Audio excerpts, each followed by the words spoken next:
Hi guys, Mrs. Dan's here. So I'm going to keep this as short as I can. It's a preview of what's to come tomorrow. We're on lesson 9, compound transformations, starting on page 42. So what is a compound transformation? A compound transformation really just means that you perform more than one transformation on a set of axes. If you can write that down, please.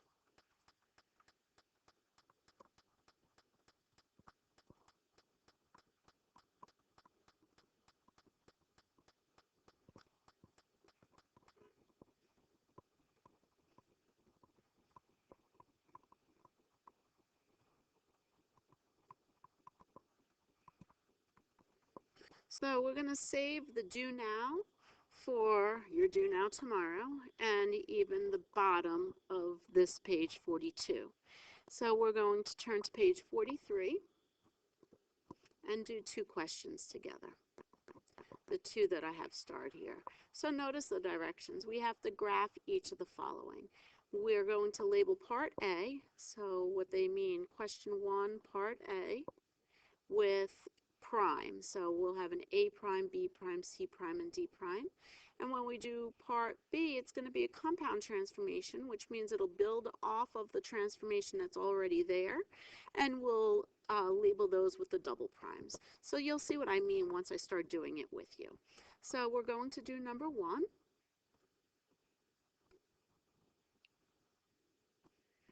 And part A is asking me to translate the figure above 3 units down and 4 units left. 3 down and 4 left. So start at point A, count 3 down, 2, 3, and 4 left. 1, 2, 3, 4. Put a point and call it A prime. If you could do that to all of the other 3 points, please.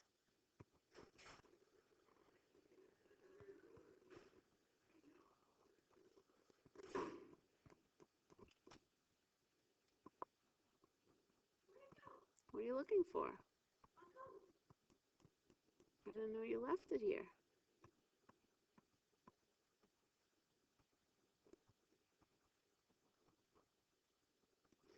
So when we go 3 units down and 4 to the left, this is where A prime, B prime, C prime, and D prime end up. Let's write that down. A prime's coordinates are at -2, -2. B prime, -2, 1. C prime is at 1, 1. And D prime is 1, 2, 3, 4, -2.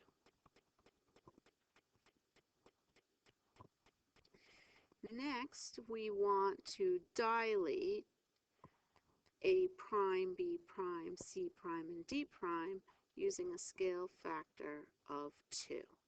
So compound transformation builds off of the transformation that's already there. To do a dilation, we multiply by the scale factor. So we're going to multiply A prime, B prime, C prime, and D prime by 2. So A double prime will now be a -4, -4. B double prime will be a -4, 2. C double prime will be 2, 2. And D double prime will be 8, -4. And let's graph that. I'm going to change color.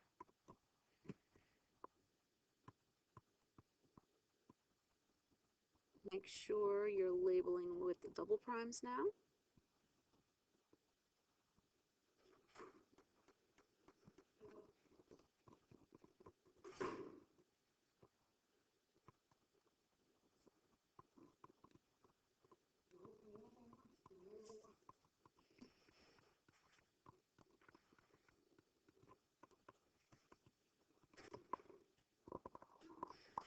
So after I connect these, I can see that the figure became larger. Remember, with a dilation, the figure sometimes gets larger, sometimes gets smaller. It gets larger if my scale factor is greater than 1. And this scale factor was, so that's why I got larger. Anytime you perform a dilation, the figures now are not congruent anymore. I want you to write this statement that quadrilateral, I'm just going to say quad for short, A, B, C, D, that's my original one, is similar to quadrilateral A double prime, B double prime, C double prime, D double prime. So we go from the first figure to our last figure, and we say they're similar because they are the same shape but a different size. But if we take a look at number 2, there's some notation here that maybe you're unsure of. Honestly, I wish this was a lowercase r. The notation for a reflection is actually a lowercase r. And I know it's a rotation, a reflection and not a rotation because of this notation over here, y-axis, right? We can reflect over the y-axis. You never rotate over the y-axis. So a lowercase r is for reflect, and we're going to reflect over the y-axis. So this line right here is my y-axis. Remember to reflect, count how far away it is from the line of reflection and go the same distance on the other side. So here's my A prime. Over here would be my B prime. Here's D prime. And here is C prime. So you can see it looks like the same shape, but it's flipped over. It got reflected. Next, this T stands for translate. And remember, these numbers here are telling me how to go. The first number is always my right-left movement, so I have to go left 2. And the second number is always the up-down movement, so I have to go up 5. So I'm going to change color. And from that figure that I just graphed, I'll start at point A. I'm going to count to the left 2 and up 5. Make my new point and call it A double prime. And do that to every point. Left 2, up 5.